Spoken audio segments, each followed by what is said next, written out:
할렐루야, 할렐루야. 새해 더욱 기쁜 일, 복된 일이 가득하기를 소망합니다. 너무 찬양이 은혜가 됩니다. 저는 이런 고백적인 찬양이 참 좋은 것 같아요. 약간 이제 예배에 맞는 선포적이고 뭔가 경배하고 이런 찬양도 좋은데 그냥 약간 고백적인 찬양이 저는 좋은 것 같아요. 그래서 우리 교회가 고백교회가 아닐까 하는 생각이 듭니다. 오늘 2022년 한 해를 여는 말씀을 어떤 말씀으로 나눌까 고민을 많이 했습니다. 이제 아브라함을 우리가 공부를 했잖아요. 믿음의 시작, 믿음의 조상인 아브라함을 우리가 공부했는데 아브라함 이후에 우리가 어떤 본문이 우리 신앙적으로, 우리 믿음적으로 유익할지를 고민하며 기도하다가 복음서를 한번 살펴보자라는 마음이 들었습니다. 그래서 마지막까지 마태복음과 누가복음을 고민하다 마태복음이 선택되었습니다. 아무래도 신약의 첫 성경이다 보니까 그 자체로 좀 의미가 있을 것 같고 마태가 다루는 어떤 그 복음의 내용이 저와는 조금 많이 맞았던 것 같아요. 그래서 마태복음을 먼저 좀 살펴보고 우리의 믿음의 도전을 좀 받으면 좋을 것 같아요. 그래서 오늘부터 마태복음이 쭉 이어집니다. 마태복음 1장부터 쭉 순서대로 이어지니까 아마 진도를 확인하는데 어렵진 않으실 거예요. 그래서 미리 묵상도 하고 오시면 아마 큰 도움이 되시지 않을까 생각이 됩니다. 근데 마태복음이 참 어려워요. 무엇이 어렵냐면 신약의 첫 성경인데 우리가 신구약을 이제 그 통독하고자 시작할 때 만나는 특히 신약에선 첫 번째 관문인데 이게 족보에서부터 우리가 많이 무너지죠. 족보 읽다가 재미없어서 그만 포기하게 되는. 저도 사실 청년 때 많이 경험을 했습니다. 이제 야심차게 신약을 딱 폈는데 족보가 나오니까 이해를 해야겠는데 이해는 못하겠고 도대체 이게 왜 있는지 이걸 읽으면서 어떤 은혜를 받아야 되는지 내가 뭘 깨달아야 되는지 이런 것도 전혀 모른 채 이제 이 초반 군대 가기 전에 이제 말씀을 보던 기억이 납니다. 사실 족보가 나와요. 오늘 우리 족보를 한번 나눠 볼 텐데 마태복음 1장 1절부터 17절까지 우리 말씀을 읽고 같이 나눠 보도록 하겠습니다. 저와 여러분들이 돌아가면서 읽을게요. 1절입니다. 아브라함과 다윗의 자손 예수 그리스도의 계보라.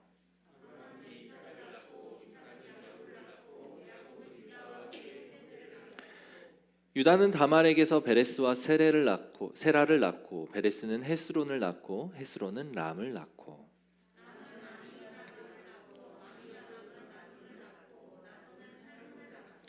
살몬은 라합에게서 보아스를 낳고 보아스는 룻에게서 오벳을 낳고 오벳은 이새를 낳고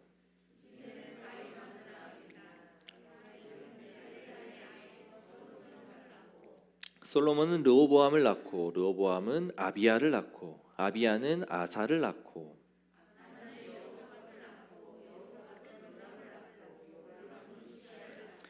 우시야는 요담을 낳고 요담은 아하스를 낳고 아하스는 히스기야를 낳고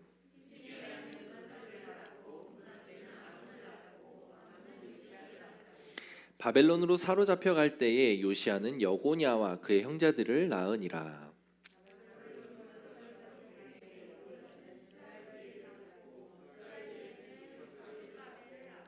스룹바벨은 아비훗을 낳고 아비훗은 엘리야김을 낳고 엘리야김은 아소르를 낳고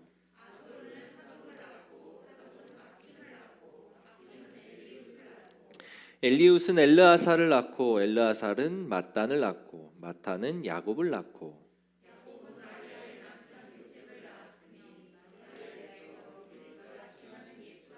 함께 읽겠습니다. 그런즉 모든 대수가 아브라함부터 다윗까지 14대요 다윗부터 바벨론으로 사로잡혀 갈 때까지 14대요 바벨론으로 사로잡혀 간 후부터 그리스도까지 14대더라. 아멘. 1절에 아브라함과 다윗의 자손 예수 그리스도의 계보라 라는 말로 시작합니다. 마태복음은 마태가 저자예요. 마태복음 자체에 어떤 마태가 스스로 이 본문을 기록했다라는 말이 없기 때문에 사실 후대 학자들과 목사님들의 추측이죠. 근데 그냥 근거 없는 추측은 아니고 고대 전승에 의해서도 그렇고 이제 복음서를 다루고 있는 문체에서도 그렇고 마태가 이 마태복음을 저작했다라고 하는 것이 정설입니다. 이거에 대해서 이의가 있는 학자들은 많지 않아요. 근데 마태는 어떤 사람이냐? 예수님의 제자죠. 제자 중에 유대인 제자입니다. 유대인 제자이면서 이 사람은 좀 독특한 직업적인 특성을 가지고 있었어요. 바로 세리였죠. 아마 세리로서의 일을 하고 있을 때 예수님이 콜을 했고 예수님의 제자가 된 사람입니다. 세리는 어떤 사람이었냐? 세금을 걷는 사람이에요.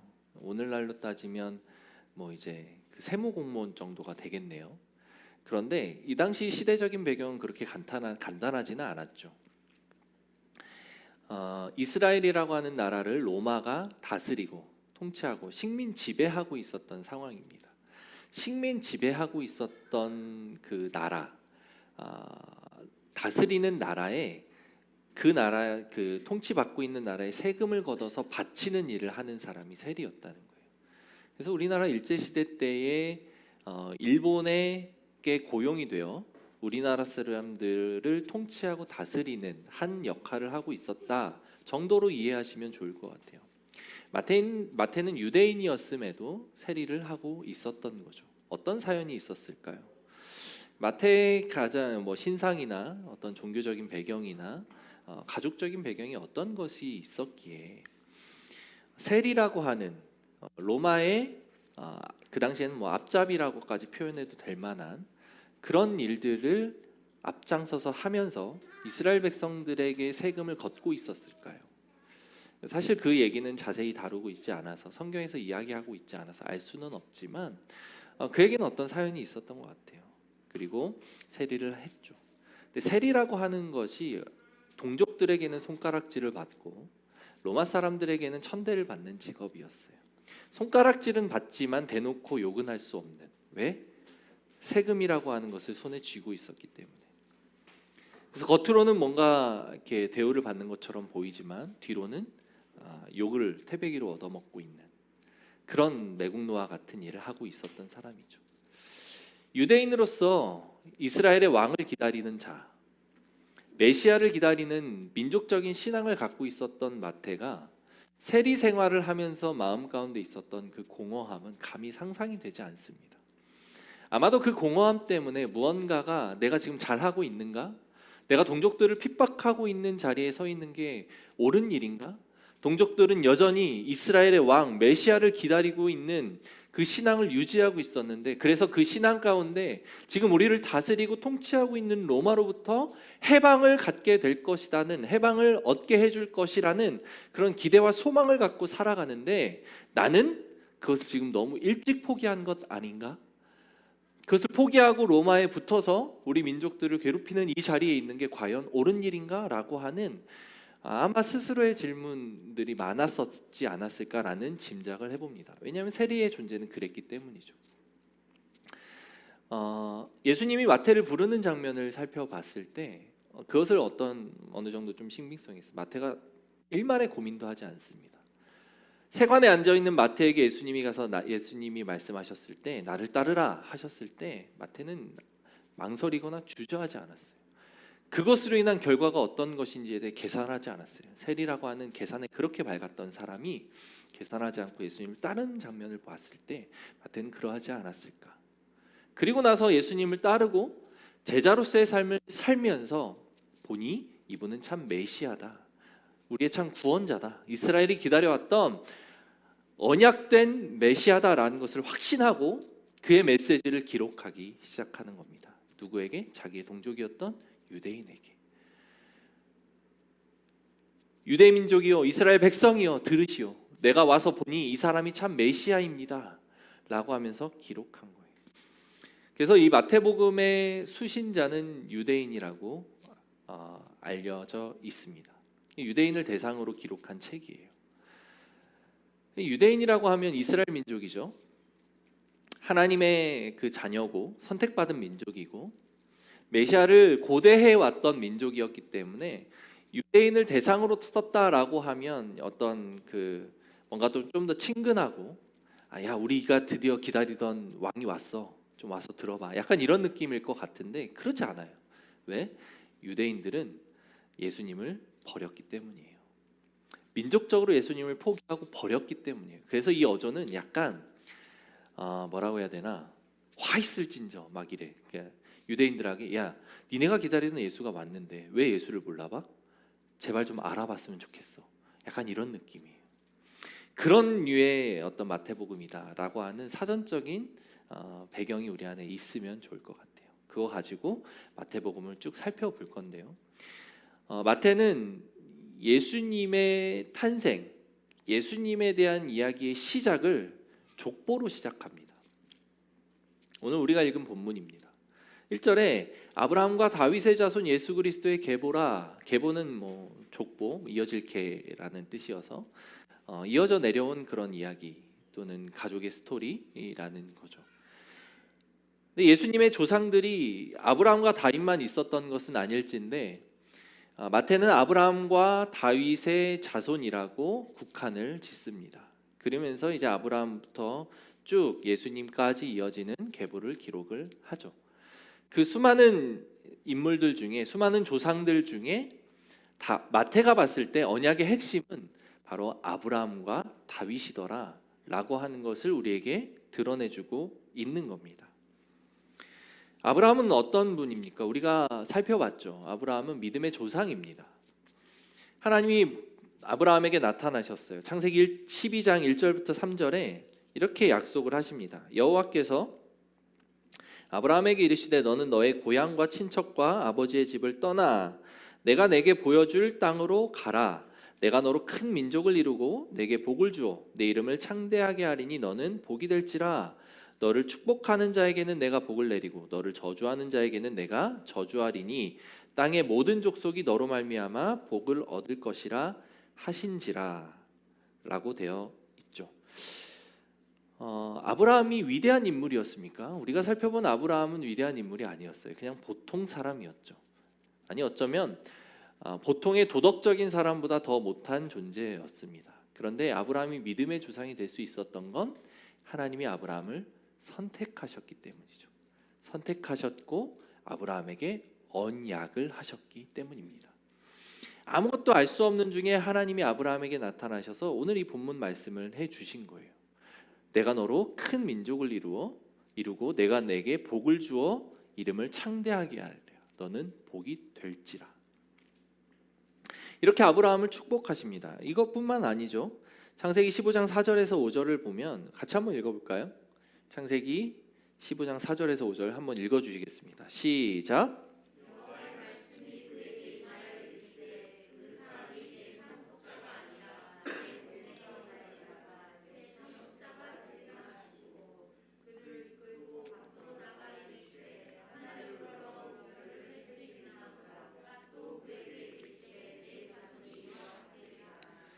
하나님이 아브라함을 갈대아 우르에서 부르실 때도 일방적이었어요. 설득하지 않으셨습니다. 야 올래? 너 나랑 이렇게 한번 해보지 않을래? 큰 계획이 있는데 이렇게 하지 않으셨어요. 그냥 일방적으로 찾아가셔서 말씀하셨고 약속을 하셨어요. 이 언약은 일방적입니다. 그거에 반응하는 우리의 반응이 있기 때문에 쌍방적일 수 있는 거죠. 어쨌든 하나님은 인간에게 나타나실 때 일방적으로 말씀하세요. 약속하시는 거죠. 그리고 나서 아브라함이 이 하나님의 약속을 따라서 이렇게 왔을 때 아브라함이 중간에 좀 어려운 일들을 겪고 나서 또 하셨던 약속이 바로 이런 약속이죠. 그러면서 아브라함이 뱃속에 사라의 뱃속에 태가 잉태되지 않는 일들이 반복되고 기다림이 길어지니까 지쳐 있을 때 하나님이 한 번 더 나타나서 네 몸에서 날 씨로 내가 그 일을 이룰 것이다. 너의 상속자가 될 것이다. 라고 약속을 하셨었죠. 그래서 갈라디아서 3장 16절에 이렇게 이 말씀을 확증을 하십니다. 이 약속들은 아브라함과 그 자손에게 말씀하신 것인데 여럿을 가리켜 그 자손들이라 하지 아니하시고 오직 한 사람을 가리켜 내 자손이라 하셨으니 곧 그리스도라. 제가 아브라함을 강의하면서도 아마 한 번씩 말씀드렸습니다. 아브라함에게 있는 그 씨, 그 씨는 이삭을 의미하면서 동시에 예수 그리스도를 상징하는 것이다 라는 것을 말씀드렸던 적이 있습니다. 하나님이 창조와 타락을 겪으신 이 땅, 이제 타락 후에 멸망하게 된 인간, 그리고 이 땅의 모든 질서가 어그러든 그런 상태를 회복하고자 계획하셨고, 그 계획을 이루는 것을 아브라함의 씨를 통해서 하셨다. 그것이 이제 하나님의 구원, 구속의 역사, 구속의 계획이세요. 아브라함의 씨를 통해서 이삭이 낳고, 이삭의 씨를 통해서 야곱이 태어나고, 야곱의 씨를 통해서 이스라엘 12지파가 태어나고, 그 중에 유다의 씨를 통해서 하나님의 일들을 이루어 가실 것이다. 이게 하나님의 계획이었어요. 그 중에 아브라함이 택함을 받은 거고, 그렇게 이제 아브라함을 통해서 하나님의 언약이 시작이 됩니다. 그래서 믿음의 조상이라고 우리가 부르죠. 그리고 다윗이 나옵니다. 다윗의 자손 예수 그리스도의 계보라라고 되어 있죠. 다윗도 그런 약속을 받습니다. 사무엘하 7장 12절에서 13절에 보면, 내 수완이 차서 내 조상들과 함께 누울 때에 내가 내 몸에서 날 내 씨를 내 뒤에 세워 그의 나라를 견고하게 하리라. 그는 내 이름을 위하여 집을 건축할 것이요 나는 그의 나라 왕위를 영원히 견고하게 하리라. 나단 선지자가 다윗에게 와서 축복하고 선언한 이야기입니다. 상황적인 배경은 다윗이 그 의리의리한 자기의 궁을 완성을 합니다. 다윗성을 완성을 하죠. 근데 그러고 나서 보니까 하나님의 궤, 하나님이 거하는 처소가 텐트 안에 있었던 것이 마음에 걸렸던 것 같아요.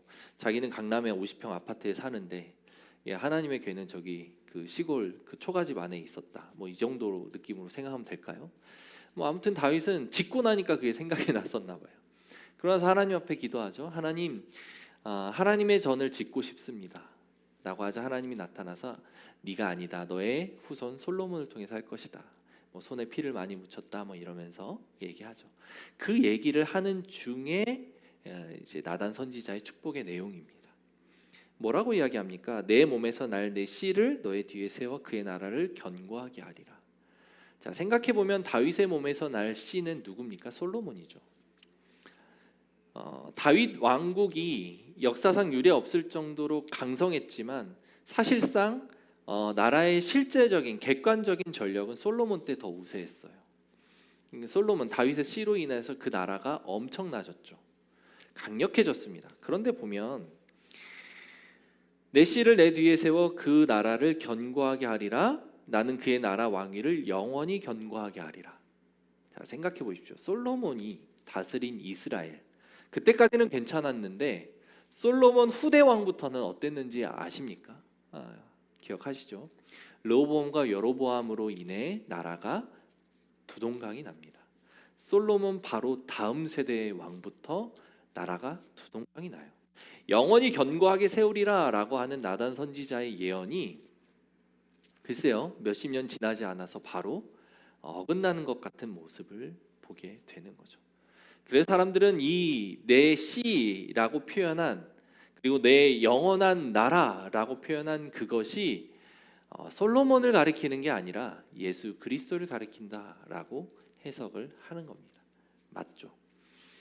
실제로 그 예언은 그렇게 성취가 되는 겁니다. 영원한 나라는 존재하지 않아요. 이 땅에 있는 어떤 나라도 영원할 수가 없습니다. 영원한 나라는 단 하나, 하나님이 다스리는 나라, 하나님의 나라 밖에 영원한 나라는 없습니다.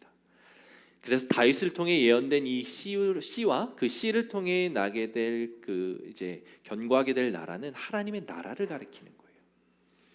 자, 이렇게 아브라함과 다윗의 자손 예수 그리스도의 계보라라고 하면서 마태는 예수님의 정통성, 예수님이 이스라엘 민족이 기다려왔던 메시아다, 하나님이 구약에서 수도 없이 예언한 구원자다, 기름 부은 왕이다, 우리를 통치할 분이고 영원히 완성될 그 위에 앉으실 분이다 라고 하는 것을 이렇게 선언하는 거예요. 계보를 통해서. 자, 다윗의 자손 예수 그리스도의 계보라라고 하면서 말씀을 쭉 이어나가는데 독특한 표현 또는 독특한 그 부분이 나옵니다. 3절에 유다는 다말에게서라고 나와 있죠. 다말. 족보에 우리나라도 마찬가지죠. 족보에 사실 여인의 이름이 표현되는 것은 거론되는 것을 사실 흔한 상황은 아닙니다. 이스라엘 민족은 더 그랬죠. 남성 중심인 사회였기 때문에 여성의 이름이 거기에 들어가는 것은 굉장히 이례적인 일이에요. 근데 여성의 이름이 들어간 거예요. 유다의 뭐 아내는 아니지만 그 유다의 씨를 낳게 된 다말. 그리고 5절에 보면 살몬은 라합에게서 보아스를 낳고 보아스는 룻에게서 오벳을 낳고 여기서 라합과 룻이 나오죠. 그리고 6절에 보면 다윗은 우리아의 아내에게서 솔로몬을 낳고 라고 되어 있습니다. 여인이 4명이 나와요. 근데 이 4명 다 이방 여인입니다. 근데 그냥 단순히 이방 여인이 아니에요. 다말 혹시 기억나십니까? 유다의 며느리였습니다. 유다의 첫째 아들의 며느리였는데 첫째 아들이 자녀를 낳지 못하고 죽어요. 굉장히 충격적인데 자녀를 낳지 못하고 죽으니까 이 여인과 둘째 아들이 결혼을 합니다. 이걸 이제 형사 취수제라고 이야기를 하는데 언제부터인지 이스라엘 백성들은 자신의 자녀에게 예수 그리스도가 태어날 수 있다, 메시아가 태어날 수 있다라고 하는 메시아 대망 사상이 자리 잡고 있었기 때문에 자녀를 낳는 것은 그 어떤 사명보다 우선했습니다. 인생에서 가장 중요한 일이었죠. 근데 씨가 없었어. 그럼 씨를 낳아야 돼. 그러니 형의 씨를 낳을 수 없으니 형 동생을 통해서 그 동생의 그 피를 통해서 후손을 이어가야 돼 라고 하는 것이 그들에게 사상으로 있었던 거예요. 그래서 둘째랑 결혼하죠. 근데 둘째도 자녀가 없이 죽습니다. 셋째가 남았는데 유다는 고민이 있었던 거예요. 첫째 아들도 죽었고 둘째 아들도 죽었어. 그러면 이 여인 다말에게는 마각기였나? 다말과 결혼하면 자녀 없이 다 죽는데 우리 막내 아들도 죽으면 어떡하지? 라고 하는 두려움이 있었던 것 같습니다. 그래서 막내 아들과 다말이 결혼을 해야 되는 그 당시 풍습임에도 불구하고 하지 않아요. 결혼시키지 않습니다. 그러자 다말이 창녀로 변장을 하고 유다가 지나가는 길목에 기다렸다가 유다와 동침을 하게 됩니다.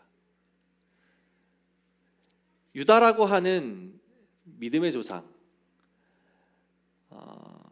야곱의 12아들 중에 넷째 아들이었지만 장자의 위를 계승한 그 아들, 그리고 그 유다의 이름을 따서 이스라엘 백성들이 유대 민족이 됐다라고 할 만큼 어떤 믿음의 조상이고 민족의 조상이었던 그 어른이 창녀에게 들어갔다, 창녀와 동침했다라는 것도 충격적인데 다말이 그 창녀로 변장을 해서 들어간 사건, 그리고 그를 통해서 난 자녀가 예수님의 조상이 되었다라고 하는 사건, 그리고 그 다말의 이름이 족보에 기록이 되었다. 마태는 의도적으로 그 이름을 기록한 거죠. 그리고 두 번째 여인은 라합입니다. 라합도 기생이었죠. 창녀였습니다. 여호수아가 가나안을 정복하는 정복 전쟁을 하기에 앞서서 가나안 정탐꾼으로 보냈을 때 그 정탐꾼을 맞이해야 하고 그 정탐꾼을 보호해 준 여인이죠. 그 인연으로 인해 가나안을 정복할 때 살아남았고 그 여인의 이름은 족보에 기록되기까지 했죠. 룻도 모압 여인이었죠. 모압이라고 하는 나라는 이스라엘의 총회에 들어갈 수 없다라고 율법서에 명확하게 명시되어 있는 민족이었는데 그 민족의 여인이에요. 그런데 그 룻, 물론 이제 그가 보인 믿음의 행동들이 너무 멋졌죠. 그래서 룻기도 있죠. 근데 어찌 됐든 그 출신 성분이나 배경 자체는 여기에 기록되는 게 어울리지 않는 여인이었어요. 그 다음에 마지막 우리아의 아내라고 표현된 여자 누구죠? 밧세바. 이름이 나오지도 않습니다. 우리아의 아내라고 표현해요. 마태가 왜 밧세바라고 표현할 수도 있었을 텐데 밧세바라고 표현하지 않고 우리아의 아내라고 표현했을까요? 다윗의 수치를 마태는 기억하고 이것을 끄집어낸 거예요. 다윗왕이 옥상에서 거느리고 있을 때 저 밑에 있는 한 집에서 목욕하고 있는 여인을 보고 뿅 반하죠. 그래서 그 여인이 누구인지를 알아보라 했더니 자기가 데리고 있었던 충성스러운 신하 우리아라고 하는 장군의 아내였다라고 하는 것을 알게 됩니다. 그럼 거기에서 멈췄으면 문제가 없는데 멈추지 못해요. 우리아를 전쟁터에 내보내고 최전방에 내보내서 차도살인, 즉 다른 사람의 칼을 빌어서 우리아를 죽입니다. 다윗이 죽인 거죠. 그리고 나서 남편을 잃은 아내를 취해요. 그 여인을 취해요. 그게 밧세바죠. 우리아의 아내라고 표현한 이 표현에서는 그 사건을 기억하라라고 이야기를 하는 거예요. 우리아의 아내였지만 우리아가 죽고 그 아내 밧세바를 취한 것은 다윗이었죠. 그래서 다윗의 아내라고 표현해도 사실은 문제없는 표현이었을 것인데 여기서는 우리아의 아내라고 명확하게 표현을 하고 있습니다. 우리아의 아내에게서. 자, 이런 끔찍한 내용들 하나하나를 마태는 굳이 감추지 않아요. 여인의 이름이 등장해야만 한다면 아브라함의 아내 사라 얼마나 믿음의 여인입니까?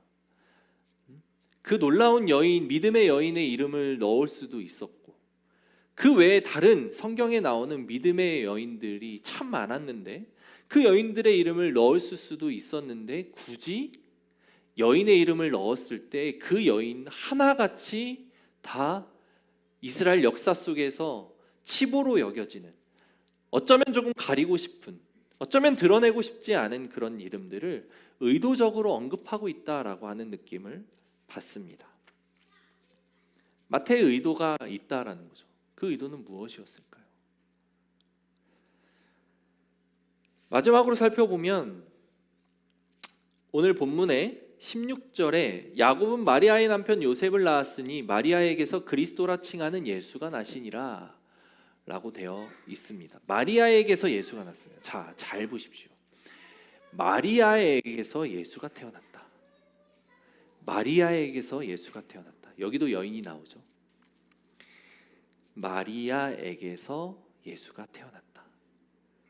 근데 그 앞까지 아브라함과 다윗의 후손은 누구죠? 요셉이죠. 마리아의 남편 요셉. 그런데 마리아의 몸을 통해서 예수가 태어났다. 이스라엘 백성은 그 씨와 혈통이 너무 중요한 백성입니다. 그래서 아브라함과 다윗의 후손 예수 그리스도의 계보다라고 표현할 정도로 그 계보가 너무 중요한 거예요. 누구의 아들 누구, 누구의 아들 누구. 그리고 하나님은 아브라함에게 약속했죠. 너의 몸에서 날 씨가 너의 후손이다. 내가 약속한 그 복의 근원과 복은 너의 몸에서 날 씨를 통해서 완성될 것이다. 예수님은 그렇게 해서 이 땅에 오신 거여야만 했어요. 그게 예수님의 정통성이죠. 그런데 보십시오. 아브라함과 다윗의 피를 이어받아서 태어난 후손은 요셉인데 예수님은 마리아에게서 태어납니다. 마리아는 요셉과 동침하지 않았기 때문에 요셉의 씨를 이어받지 않았어요. 즉 혈통적인 피로는 예수님은 아브라함과 1도 관계가 없는 상태에서 태어났다는 얘기예요. 우리가 이야기하는 DNA, 혈통, 그 피로서는 예수님에게 이어진 건 단 하나도 존재하지 않아요.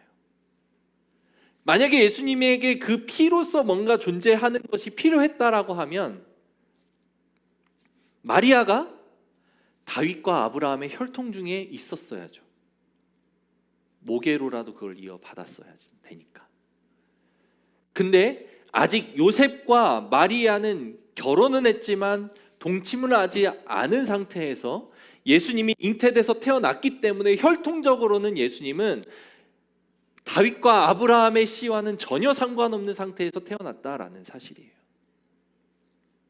여기에서 무엇을 이야기하는 겁니까? 아브라함, 다윗, 그리고 그 계보를 통해 난 예수 그리스도. 실제로 그 피보다 더 중요한 것은 언약이었더라. 마리아가 요셉과 동침을 하지 않았기 때문에 그 피가 혈통이 예수님에게 이어지진 못했지만 마리아와 요셉은 무엇을 했죠? 결혼을 했죠. 결혼은 둘이 한 몸이 되는 언약입니다. 언약을 통해 둘이 한 몸이 되었기 때문에 마리아를 통해 태어난 예수님은 그 아브라함과 다윗의 혈통 안에 들어가는 거예요. 이것은 어느 이야기로 확장이 됩니까? 저와 여러분들의 이야기로 확장이 되는 겁니다. 저와 여러분들이 예수를 믿고 이 자리에 나와서 그 하나님 나라의 백성으로서 살아가고 그 성도로서의 삶을 누리며 살아가는데 우리가 아브라함과 무슨 상관이 있습니까? 우리가 다윗과 어떤 상관이 있습니까? 예수님과 무슨 상관이 있죠? 혈통으로 이야기를 하면 아무 상관이 없는 것이 바로 우리예요. 그러나 언약으로 묶여져 있습니다. 아브라함이라고 하는 그 모질이 같은 인간, 다윗이라고 하는 그 치명적인 죄를 지은 인간, 그런 인간일지라도 하나님이 그 예수님의 족보와 계보 안에 두었던 이유는 언약이었기 때문이에요. 하나님이 일방적으로 택하셨기 때문에 그의 연약함과 부족함과 부끄러움은 아무런 문제가 되지 않는 거예요. 이스라엘 왕의 계보가 두 번째부터 나오는데 이스라엘의 왕들도 마찬가지입니다. 그들 중에 얼마나 수치스럽고 정말 모질이 같은 왕들이 많았는지 몰라요. 그런데 그 왕들의 이름이 하나도 빠지지 않고 그대로 그냥 기록되어 있습니다. 부끄럽다고 감추지 않아요. 부끄럽다고 숨기지 않습니다. 왜? 언약이기 때문에. 하나님은 실수하지 않으시는 분입니다. 여러분들을 이 자리로 부르신 그 하나님, 어느 순간인가 여러분들이 복음을 듣고 이 자리로 나오셨을 때에 아마 내가 예수님을 선택했다, 내가 그 기독교를 선택했다, 내가 복음을 선택했다라고 생각하고 있으실지 모르겠지만 아니요, 그렇지 않습니다. 저와 여러분들의 어떠함에도 불구하고 그 부족함과 부끄러운 모습에도 불구하고 하나님이 선택하셨고 하나님의 언약으로 묶으셨어요. 우리는 그 언약을 받아들이기로 그냥 작정한 것뿐입니다. 마음을 돌이킨 것뿐이에요. 어쩌면 그 돌이킨 것 자체도 성령님의 역사였겠죠. 그러니 그 예수님의 계보 안에 우리는 들어올 수 있었던 것이다. 하나님은 실수하지 않으시는 분입니다. 부족한 인간을 택하신 건 하나님의 실수가 아니라 인간의 연약함을 그대로 품으시겠다라고 하는 하나님의 작정이에요. 믿음이 정말 하나도 없어 보이는 그 아브라함을 택하셔서 믿음의 조상으로 불리기까지 빚으시고 다듬으시고 끝까지 참 그 하나님의 은혜는 그것이 그대로 우리에게 이어져 내려온다라고 하는 것으로 우리에게 다가오는 거예요. 그게 은혜죠. 그게 언약이고. 실수로 하나님이 아브라함을 택하셨거나 다윗을 택하신 게 아니다.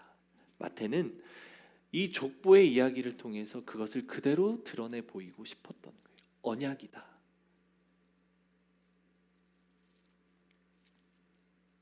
여인들도 마찬가지입니다.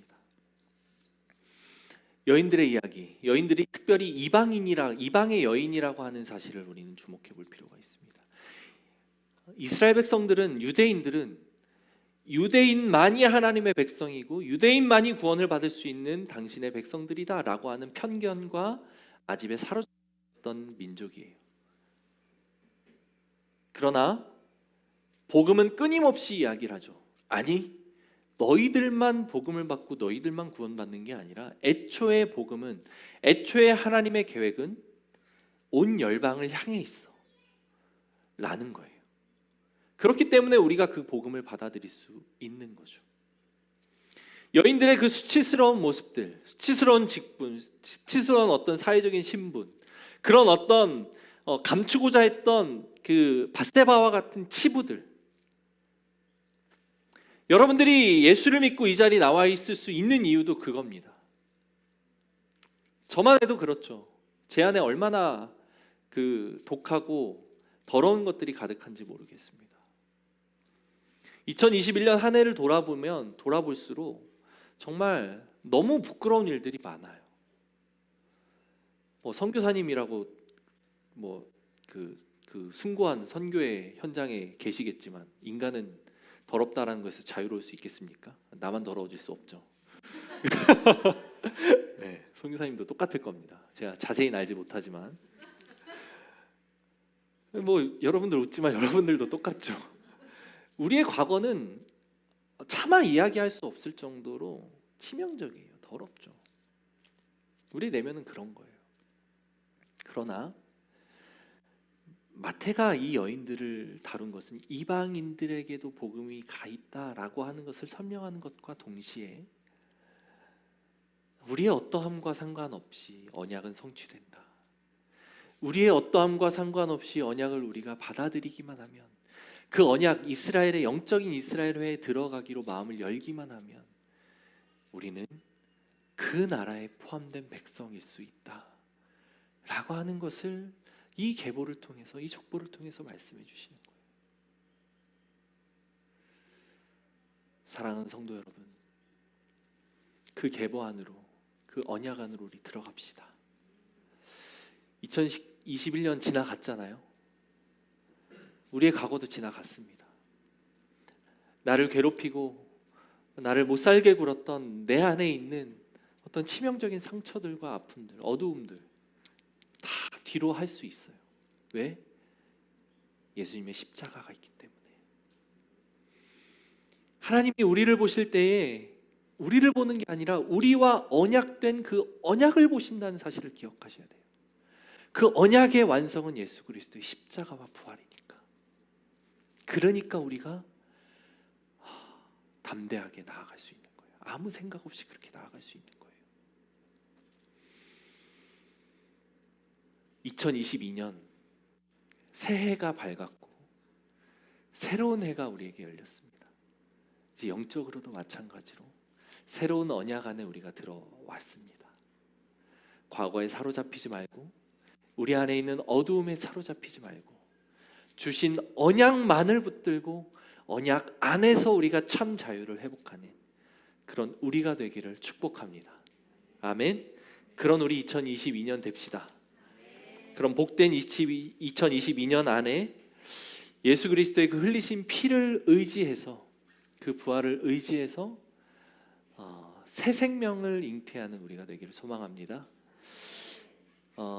여담으로 이 족보를 보면 창세기 나와 있는 족보는 누가 죽고 누가 죽고 누가 죽고 누가 죽고, 누가 몇 살까지 살다 죽고, 누가 몇 살까지 살다 죽고, 누가 몇 살까지 살다 누구누구 낳고 죽고, 이렇게 이야기를 해요.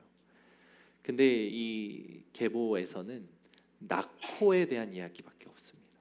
태어난 것에 대한 이야기밖에 없어요.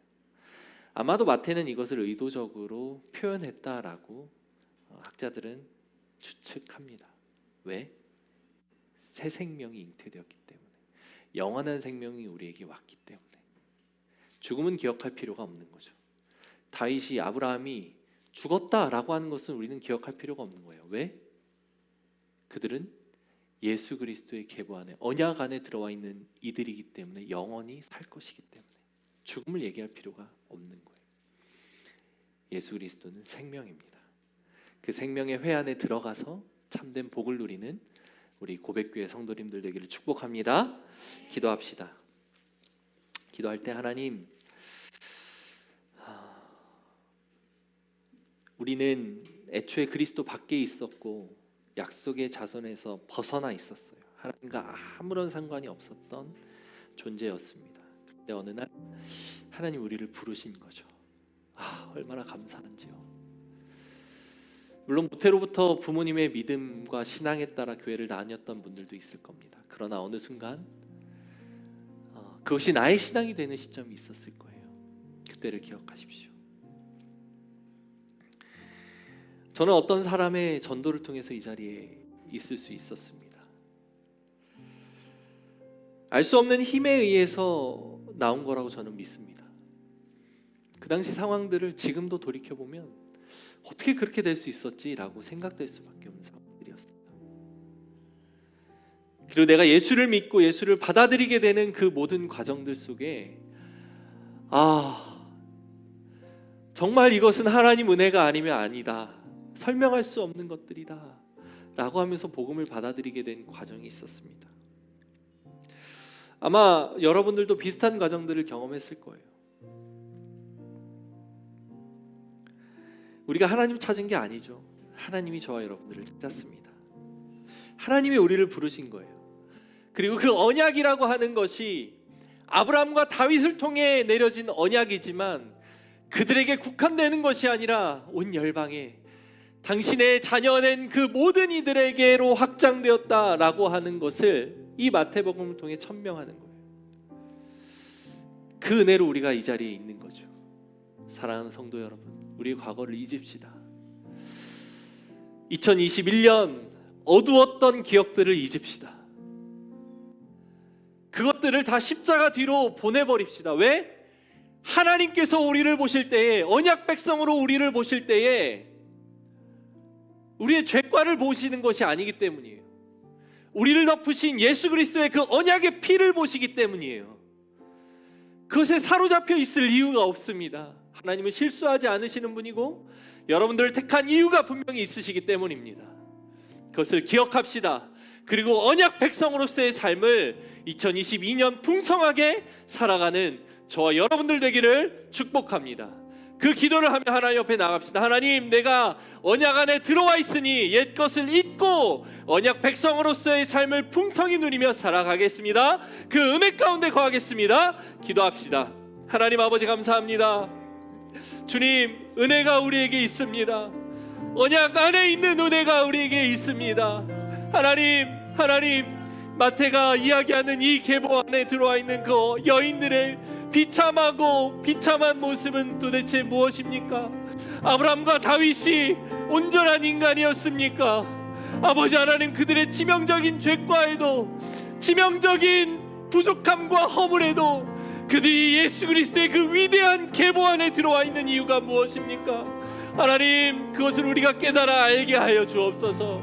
주님, 우리의 인생도 이와 다를 바가 무엇이 있겠습니까? 하나님, 여전히 부족하고 여전히 더럽고 여전히 치명적인 죄 가운데 빠져있는 우리의 삶인데, 그러나 하나님, 언약이 우리를 덮었고 언약이 우리를 붙들고 있기에, 예수 그리스도의 그 언약의 십자가와 피가 우리를 붙들고 있기에 하나님이 우리를 언약 가운데로 부르셨음을 믿습니다. 주님, 그 은혜가 우리에게 있어야겠사오니 하나님, 언약으로 들어와 언약 안에 거하는 우리가 될 수 있도록 인도하여 주옵소서. 약속의 말씀을 붙들고 살아가는 우리가 되게 하여 주옵소서. 약속의 말씀 안에 들어갈 때에 하나님, 우리의 죄과 우리의 허물, 우리의 연약함, 그 모든 것들은 십자가의 언약으로 감춰질 수 있음을 고백하오니 하나님, 기억하지 않고 신실하신 하나님, 실수하지 않으시는 하나님의 언약을 붙들고 그 언약 안에 들어가 하나님의 백성으로서의 풍성한 삶을 누리는 사랑하는 우리 교회 고백교회 성도님들 될 수 있도록 인도하여 주옵소서.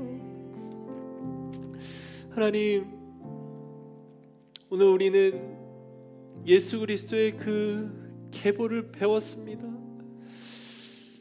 위대하신 예수님, 위대하신 그 하나님이 인간의 몸을 입고 이 땅에 오신 그 예수님, 그 예수님의 영광스러운 계보에 아브라함 같은 미천한 사람, 다윗과 같은 치명적인 죄를 지은 인간, 이방 여인인 것으로도 모자라 시아버지와 합방을 하고 기생의 신분으로 있었고 하나님 외에 들어갈 수 없는 민족이라는 신분을 가지고 있었던 여인들이 들어가 있는 것이 웬 말입니까?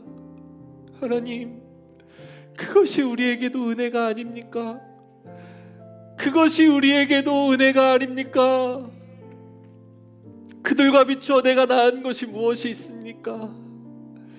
그들도 받아주셨기에 우리도 받아주셨을 수 있고, 그들도 그 언약 안에 들어갈 수 있기에 우리도 그 언약의 계보 안에 들어갈 수 있음이 오늘 우리에게 얼마나 큰 은혜인지 모르겠습니다. 주님, 그 은혜를 누리며 살아가는 주의 백성들 될 수 있게 하여 주옵소서. 이제는 과거를 잊고 12년 새롭게 맞이할 새 은혜를 기억하고 새 언약 안에 십자가의 풍성한 은혜를 누리는 사랑하는 우리 성도님들 될 수 있도록 주님 인도하여 주옵소서. 이제는 우리를 구원하신 예수 그리스도의 은혜와 하나님의 사랑과 성령의 교통하심이 주님 과거를 잊고 과거를 뒤로 하고 그 언약 안으로 들어가 풍성한 삶을 누리겠습니다. 실수하지 않으시는 하나님을 신뢰하고 언약 안에 부르신 하나님의 은혜를 기억하며 견고하게 우리의 신앙 유지하고 살아가겠습니다. 그렇게 고백하고 다짐하는 사랑하는 모든 고백교회 성도님들 머리 위에 이제부터 영원토록 함께 있을지어다. 아멘.